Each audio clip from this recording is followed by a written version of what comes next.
Assalamualaikum warahmatullahi wabarakatuh. Perkenalkan, nama saya Sakta Zanubaina dengan NIM 0074. Saya dari Prodi Psikologi Islam 3 angkatan 2023. Di sini saya akan melaksanakan tugas ujian tengah semester mata kuliah desain trik. Apa sih definisi dari pelatihan? Menurut Walter Dick dan kawan-kawan tahun 2019, pelatihan adalah pengalaman belajar yang sengaja dirancang agar dapat membantu peserta dalam menguasai kompetensinya yang tidak dimiliki sebelumnya. Sementara menurut Spin dan Regan, bahwasanya pelatihan adalah pengalaman pembelajaran yang memfokuskan pada upaya individu untuk memperoleh keterampilan spesifik. Makna program pelatihan adalah suatu proses yang terencana dan sistematis guna untuk meningkatkan keterampilan dan pengetahuan seseorang atau kelompok dalam melakukan tugas tertentu dengan baik dan efisien. Sehingga pelatihan merupakan salah satu komponen utama untuk meningkatkan sumber daya manusia pada suatu institusi. Apa sih manfaat diselenggarakannya program pelatihan?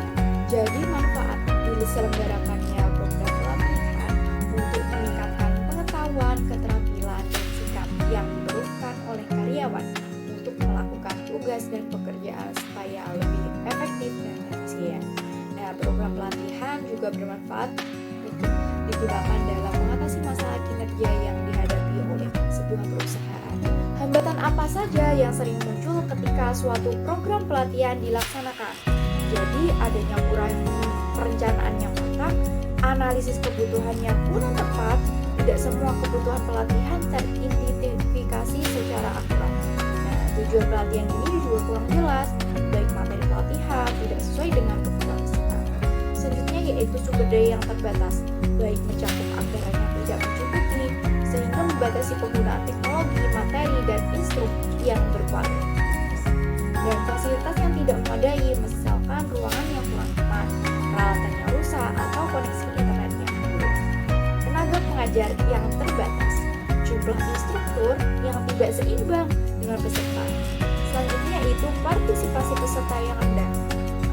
Motivasi yang rendah, peserta tidak melihat manfaat pelatihan, tidak nyamanan dengan metode pelatihan, metode yang digunakan kurang menarik, atau tidak sesuai dengan gaya belajar peserta. Selanjutnya, evaluasi yang tidak efektif, kurangnya tindak lanjut dari hasil evaluasi tidak digunakan untuk perbaikan program pelatihan berikutnya. Sebutkan indikator yang menunjukkan bahwa suatu pelatihan bisa berjalan efektif dan efisien. Yang pertama, mampu memfasilitasi peserta dalam mencapai tujuan atau kompetensi program pelatihan tersebut. Yang kedua, mampu memotivasi peserta dalam melakukan proses belajar secara berkesinambungan. Yang ketiga, mampu meningkatkan daya ingat atau referensi peserta terhadap pengetahuan dan keterampilan yang telah dilatih. Yang keempat, mampu mendorong peserta untuk menerapkan pengetahuan dan keterampilan yang telah dikuasai dalam dunia kerja. Apa saja syarat yang harus dipenuhi untuk menciptakan suatu program pelatihan yang efektif? Yang pertama, program pelatihan itu didasarkan pada kebutuhan atau masalah yang sedang dihadapi oleh organisasi atau perusahaan. Dan yang kedua, pelatihan ini didasarkan pada tujuan atau kompetensi yang perlu dimiliki oleh peserta program pelatihan. Instruktur memiliki kualifikasi yang baik dan kompeten dalam bidang yang dilatihnya. Dan selanjutnya, program pelatihan ini perlu dievaluasi secara berkesinambungan. Selanjutnya, apakah model EDI itu? Model EDI adalah sebuah pendekatan sistematis yang digunakan untuk merancang dan mengembangkan program pelatihan yang efektif. Nah, model ini memberikan kerangka kerja yang jelas, mulai dari tahap awal, perencanaan, hingga evaluasi, yaitu tahap akhir. EDI ini ada yang namanya pertama adalah analisis. Analisis diartikan sebagai sebuah proses mendefinisikan apa yang akan dipelajari oleh peserta didik. Sebelum menentukan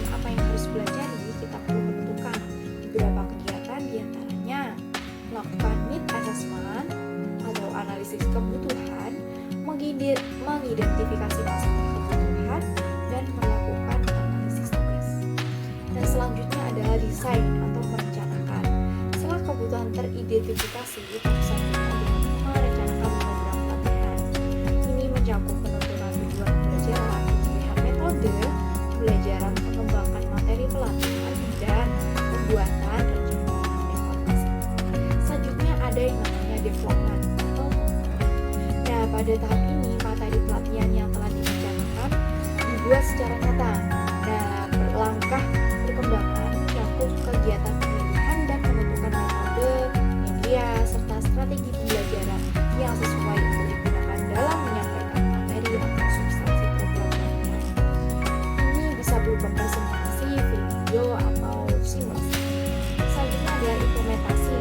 Saat pelaksanaan pelatihan, pada tahap ini semua yang telah dikembangkan dipersiapkan sesuai dengan peran atau fungsinya agar bisa diimplementasikan. Dan materi pelatihan ini disampaikan kepada peserta baik secara tatap muka, online, atau kombinasi antara penerima dan lain. Selanjutnya adalah evaluasi. Tahap akhir ini adalah mengevaluasi efektivitas program pelatihan. Evaluasi ini dilakukan untuk mengukur sejauh mana tujuan pembelajaran tercapai dan untuk mengidentifikasi area yang perlu diperbaiki. Mana? Apa makna dan definisi dari analisis kebutuhan dan pelatihan? Jadi menurut Townsend dan Devano tahun 2005, TNA ini merupakan langkah awal mengidentifikasi pengetahuan, keterampilan, dan sikap yang baru yang diperlukan oleh seseorang untuk memenuhi perkembangan baik dirinya sendiri maupun organisasi.